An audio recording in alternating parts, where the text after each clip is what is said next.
옛날 한 수행자가 부처님을 찾아왔습니다. 그의 얼굴에는 깊은 고뇌가 서려 있었습니다. 세존이시여, 저는 정말 고통스럽습니다. 부모님은 병드시고 생계는 막막하며 수행은 진전이 없습니다. 왜 이 모든 괴로움이 저에게만 몰려오는 것일까요? 언제까지 이런 고통을 견뎌야 합니까? 부처님께서는 자비로운 눈빛으로 수행자를 바라보시며 고요히 말씀하셨습니다. 수행자여, 그대의 고통을 깊이 헤아리노라. 하지만 그 고통이 정말로 그대의 적이겠는가? 한 가지 이야기를 들려주겠다. 첫 번째 가르침 연꽃의 깨달음. 수행자여, 연꽃을 아느냐? 예, 세존이시여. 연꽃은 어디서 피어나느냐? 진흙 속에서 피어납니다. 부처님께서는 미소를 지으시며 말씀하셨습니다. 그렇다. 연꽃은 맑은 물에서는 피지 않는다. 반드시 깊고 어두운 진흙 속에서 뿌리를 내려야 한다. 진흙이 더러우면 더러울수록 그 속에서 피어나는 연꽃은 더욱 아름답고 향기롭다. 그대가 지금 겪고 있는 고통은 그 진흙과 같다. 겉으로는 더럽고 괴로워 보이지만 그 속에서 지혜라는 연꽃이 피어날 수 있다. 진흙을 미워하는 연꽃은 없다. 연꽃은 진흙을 자신의 영양분으로 삼아 더욱 아름다워진다. 그대도 마찬가지다. 고통을 원망하지 말고 그 고통을 통해 무엇을 배울 수 있는지 살펴보라. 그러면 고통은 그대를 괴롭히는 적이 아니라 그대를 일깨우는 스승이 될 것이다. 두 번째 가르침 바람과 촛불. 수행자는 부처님의 말씀에 고개를 끄덕이며 말했습니다. 세존이시여, 말씀을 듣고 조금 위로가 됩니다. 하지만 여전히 궁금한 것이 있습니다. 어떤 이는 고통 속에서도 평안해 보이는데 저는 작은 일에도 마음이 크게 흔들립니다. 어떻게 하면 될까요? 부처님께서는 근처에 있던 촛불을 가리키시며 말씀하셨습니다. 이 촛불을 보라. 바람이 불면 어떻게 되겠는가? 촛불이 흔들리거나 꺼질 것입니다. 그렇다. 하지만 등잔 속의 불은 어떠한가? 수행자가 등잔을 살펴보니 그 안의 불은 바람에도 꿈쩍하지 않고 고요히 타고 있었습니다. 부처님께서 말씀하셨습니다. 두 불의 차이가 무엇인지 아느냐? 촛불은 바람에 그대로 노출되어 있지만 등잔의 불은 보호받고 있다. 그런데 그 보호막은 바깥에서 만들어진 것이 아니라 불 자체의 고요함에서 나온 것이다. 사람의 마음도 마찬가지다. 마음이 밖으로만 향해 있으면 외부의 모든 변화에 흔들린다. 하지만 마음이 안으로 고요히 머물면 세상의 어떤 바람도 그 고요를 흔들 수 없다. 고요함은 아무것도 느끼지 않는 것이 아니다. 모든 것을 느끼면서도 흔들리지 않는 것이다. 고통이 와도 고통이 있구나 하고 알아차릴 뿐 고통에 휩쓸리지 않는 것이다. 세 번째 가르침 강물의 지혜. 수행자는 조금 더 이해하게 되었지만 여전히 실제적인 방법이 궁금했습니다. 세존이시여, 그렇다면 어떻게 해야 그런 고요함을 얻을 수 있습니까? 부처님께서는 멀리 흐르는 강을 바라보시며 말씀하셨습니다. 저 강물을 보라. 강물은 바위를 만나면 어떻게 하는가? 바위를 피해서 돌아갑니다. 바위와 싸우는가? 아닙니다. 그저 자연스럽게 흘러갑니다. 그렇다. 물의 지혜가 바로 그것이다. 물은 세상에서 가장 부드러우면서도 가장 강하다. 어떤 장애물도 물을 막을 수 없다. 왜냐하면 물은 저항하지 않기 때문이다. 고통도 마찬가지다. 고통과 싸우려 하지 마라. 고통을 밀어내려 하지 마라. 그저 고통이 자연스럽게 흘러가도록 두어라. 고통이 찾아오면 왜 나에게 이런 일이? 라고 묻지 말고 이 고통이 나에게 무엇을 가르쳐 주려 하는가? 라고 물어라. 그러면 고통은 저항을 만나지 않아 금세 흘러가고 그 자리에 지혜가 남을 것이다. 네 번째 가르침, 거울의 가르침. 수행자는 점점 부처님의 말씀에 빠져들었습니다. 그런데 문득 다른 고민이 떠올랐습니다. 세존이시여, 제가 가장 힘든 것은 다른 사람들과의 관계입니다. 특히 가족들이 저를 이해해주지 않을 때 마음이 무너집니다. 이런 경우에는 어떻게 해야 할까요? 부처님께서는 맑은 연못을 가리키시며 말씀하셨습니다. 저 연못을 보라. 연못은 하늘을 비추기도 하고 새를 비추기도 하고 구름을 비추기도 한다. 연못이 무엇을 비추든 연못 자체는 변하지 않는다. 아름다운 것을 비춘다고 연못이 아름다워지지 않고 더러운 것을 비춘다고 연못이 더러워지지도 않는다. 사람들도 그대에게는 거울과 같다. 그들이 그대에게 보이는 반응은 그대 마음의 모습을 비춰주는 것이다. 가족이 그대를 이해하지 못한다고 느낄 때 먼저 그대 자신을 돌아보라. 혹시 그대가 먼저 그들을 이해하려 노력했는가? 그대가 그들에게 바라는 것이 무엇인가? 우리는 종종 다른 사람이 변하기를 바란다. 하지만 다른 사람을 변화시킬 수 있는 사람은 아무도 없다. 오직 자신만이 자신을 변화시킬 수 있다. 그대가 먼저 자비로워지면 그 자비가 상대방의 마음에도 전해진다. 그대가 먼저 이해하려 하면 상대방도 그대를 이해하려 할 것이다. 다섯 번째 가르침, 씨앗의 인내. 수행자는 고개를 끄덕이며 또 다른 질문을 했습니다. 세존이시여, 그런데 저는 미래가 두렵습니다. 지금도 힘든데 앞으로는 어떻게 될지, 언제까지 이런 고통이 계속될까요? 부처님께서는 땅에서 작은 씨앗 하나를 집어들으시며 말씀하셨습니다. 이 씨앗을 보라. 이 작은 씨앗이 큰 나무가 되기까지 얼마나 많은 시간이 걸리겠는가? 아마 몇 년 혹은 수십 년이 걸릴 것입니다. 그렇다. 그런데 씨앗이 언제 나무가 될까? 하고 걱정한다면 어떻게 되겠는가? 걱정 때문에 제대로 자라지 못할 것입니다. 그렇다. 씨앗은 미래를 걱정하지 않는다. 오직 지금 이 순간 뿌리를 내리고 싹을 틔우고 조금씩 자라는 일에만 집중한다. 그대도 마찬가지다. 미래의 고통을 미리 걱정하여 현재의 평화를 잃지 마라.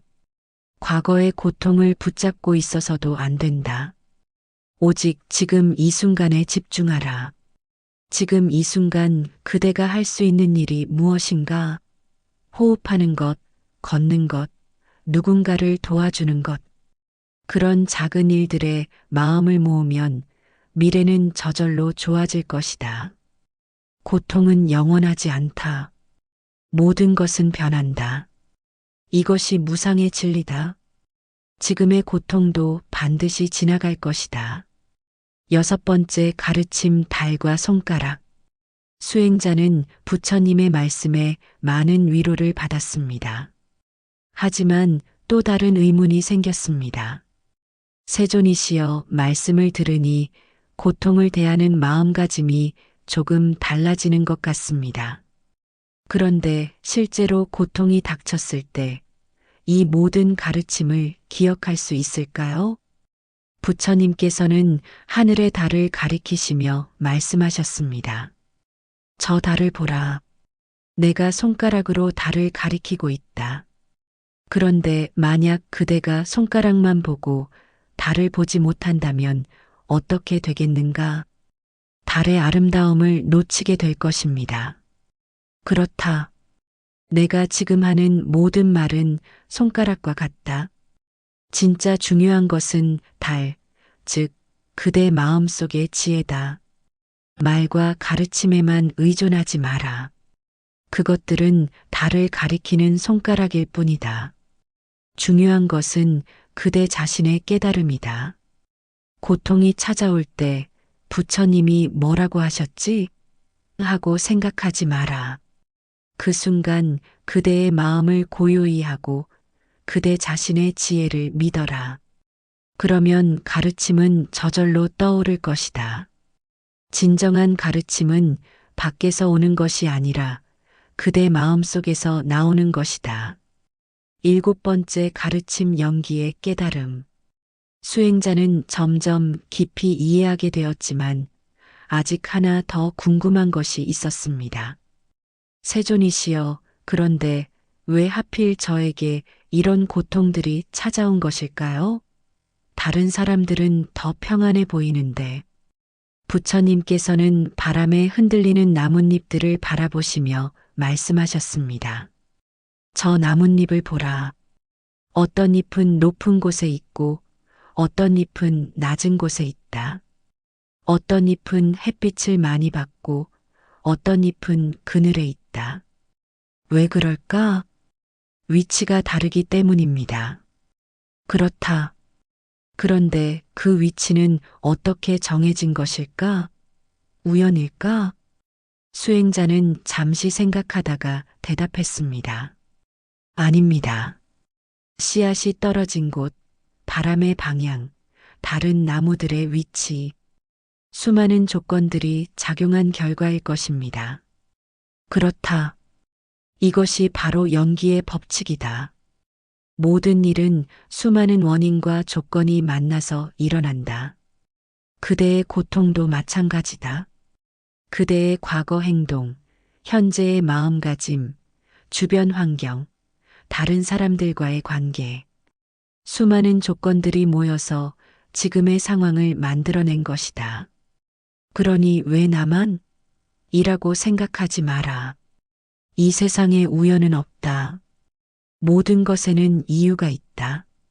다만 그 이유를 모를 뿐이다. 중요한 것은 과거의 원인을 탓하는 것이 아니라 지금부터 좋은 원인을 만들어가는 것이다. 지금 그대가 어떤 마음을 먹고 어떤 행동을 하느냐에 따라 미래가 달라질 것이다. 8번째 가르침 중도의 지혜. 수행자는 이제 많은 것을 이해하게 되었습니다. 하지만 마지막으로 한 가지만 더 묻고 싶었습니다. 세존이시여, 고통을 받아들이라고 하시는데 그렇다면 고통을 없애려는 노력은 하지 말아야 하는 건가요?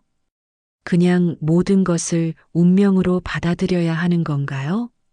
부처님께서는 미소를 지으시며 말씀하셨습니다. 좋은 질문이다. 내가 검은고를 타는 수행자에게 했던 말을 기억하는가? 검은고 줄이 너무 팽팽하면 어떻게 되겠는가? 줄이 끊어집니다. 너무 느슨하면 소리가 나지 않습니다. 그렇다. 검은고는 줄이 적당히 조여져야 아름다운 소리를 낸다. 이것이 중도다. 고통을 대하는 것도 마찬가지다.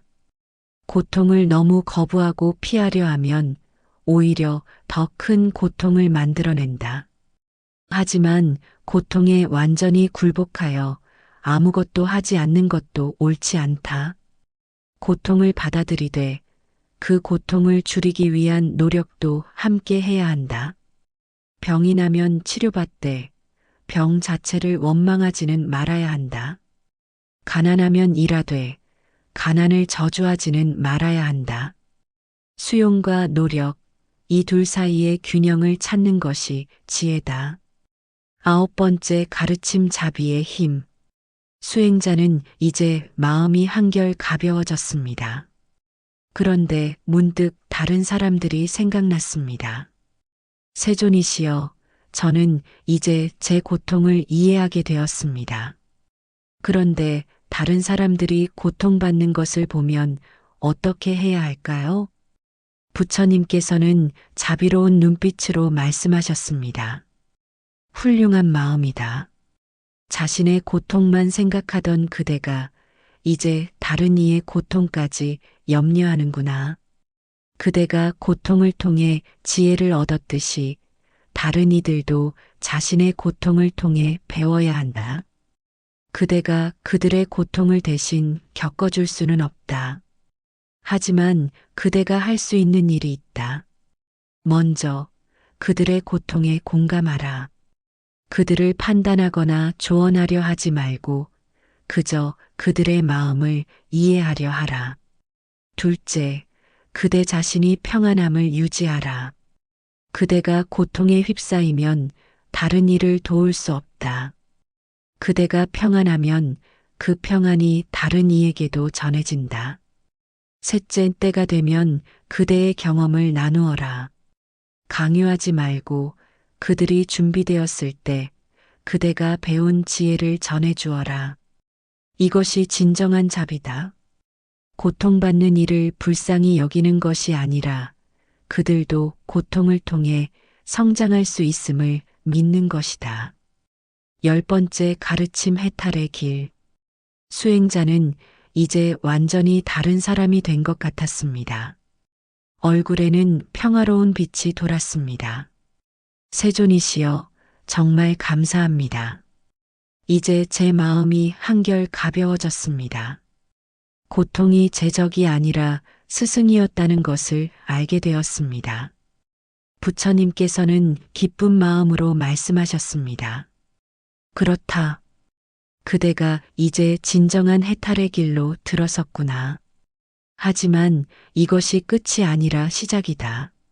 앞으로도 고통은 계속 찾아올 것이다. 하지만 이제 그대는 안다. 고통이 와도 그것에 휩쓸리지 않는 법을, 고통을 통해 배우는 법을, 고통을 자비로 바꾸는 법을. 매일 아침 일어나면 이렇게 다짐하라. 오늘 어떤 일이 일어나든 나는 그것을 통해 배우겠다. 고통이 와도 원망하지 않고 기쁨이 와도 집착하지 않겠다. 모든 순간을 깨어있는 마음으로 살겠다. 그리고 잠들기 전에는 하루를 돌아보며 감사하라. 고통도 기쁨도 모두 그대를 성장시킨 스승이었음을 인정하라. 이렇게 살면 그대의 삶 전체가 수행이 되고 모든 경험이 깨달음의 자양분이 될 것이다. 마지막 가르침 보리심. 수행자는 깊이 절하며 마지막 인사를 드렸습니다. 세존이시여, 평생 이 가르침을 잊지 않겠습니다. 그런데 마지막으로 한 가지만 더 여쭙겠습니다. 제가 이 깨달음을 어떻게 다른 이들과 나눌 수 있을까요? 부처님께서는 환한 미소를 지으시며 말씀하셨습니다. 아름다운 마음이구나. 이것이 바로 보리심이다. 자신만 깨달으려 하지 않고 모든 중생이 함께 깨달음을 얻기를 바라는 마음이다. 하지만 급하게 가르치려 하지 마라. 먼저 그대 자신이 이 가르침대로 살아가라. 그대의 삶 자체가 가르침이 되어야 한다. 고통이 와도 흔들리지 않는 그대의 모습을 보고 사람들이 궁금해할 것이다. 저 사람은 어떻게 저렇게 평안할까? 그때 그대의 경험을 나누어 주어라. 말로 가르치려 하지 말고 삶으로 보여주어라. 그대가 진정으로 변화했다면 그 변화가 주변 사람들에게도 영향을 미칠 것이다. 그리고 기억하라. 그대도 여전히 배우는 중이다. 완벽해져야 가르칠 수 있는 것이 아니다. 함께 배워가며 서로 도우며 걸어가는 것이 진정한 수행의 길이다. 에펄로그 새로운 시작. 수행자는 부처님께 마지막 절을 올리고 일어났습니다. 그의 얼굴에는 처음 왔을 때와는 전혀 다른 평화로운 빛이 흘렀습니다. 세존이시여, 이제 알겠습니다. 고통은 제 적이 아니라 가장 훌륭한 스승이었습니다. 앞으로 어떤 일이 일어나더라도 저는 그것을 통해 배우고 성장하겠습니다. 부처님께서는 자비로운 미소로 수행자를 배웅하시며 말씀하셨습니다. 그렇다. 이제 그대는 진정한 수행자가 되었다. 고통을 피하지 않고 기쁨에 빠지지 않으며 모든 순간을 깨어있는 마음으로 살아가거라. 그리고 언제나 기억하라. 고통이 찾아와도 그것은 그대를 무너뜨리려는 것이 아니라 그대를 더욱 강하고 지혜롭게 만들려는 것이다. 마음을 고요히 하여라. 고요한 마음 속에서 모든 고통은 지혜가 되고 모든 시련은 복이 되느니라. 수행자는 그날부터 완전히 다른 삶을 살았습니다.